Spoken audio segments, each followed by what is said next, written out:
Vous êtes là? Vous savez, avec mon emploi du temps chargé, je n'ai pas toujours le temps de parler des héros autochtones.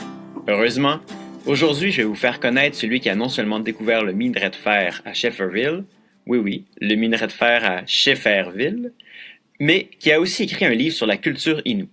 Il s'appelle Mathieu Mestenape André. Mais qui est ce fameux Mathieu André? Il est né le 3 mars 1904 à Wapaskouche, au Labrador. Son grand-père lui donne son nom Innu, qui signifie grand homme, à la suite d'un rêve prémonitoire. Et il n'avait pas tort. Il commence à chasser et attraper dès l'âge de 7 ans, et il le fera toute sa vie. Nomade, il passe ses étés à Sept-Îles et à Tadoussac et repart chasser dans le nord pendant l'hiver. En 1924, il se marie à Delima Volant, avec qui il aura 13 enfants.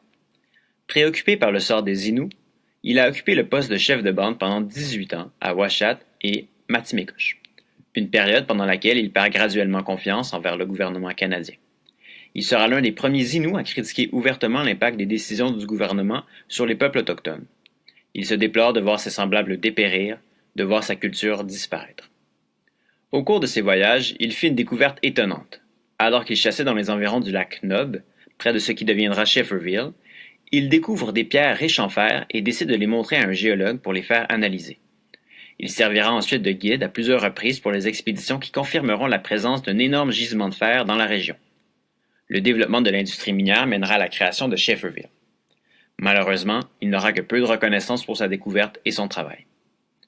Finalement, sa plus grande réalisation est sûrement la publication de son recueil « Moi, Mestenape ».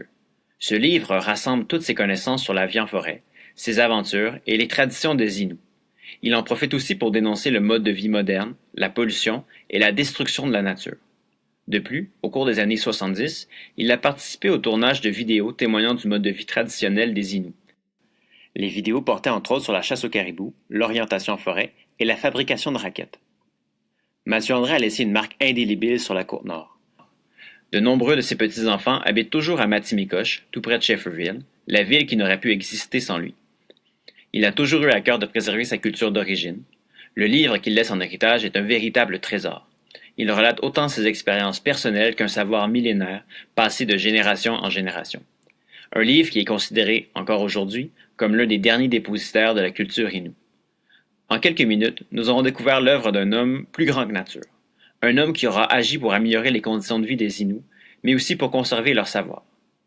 En apprenant la vie en forêt, en perpétuant les traditions de ses ancêtres, en découvrant du fer dans le nord québécois, en publiant un recueil de savoirs sur ses connaissances, Mathieu André se classe comme un homme à part, un héros autochtone.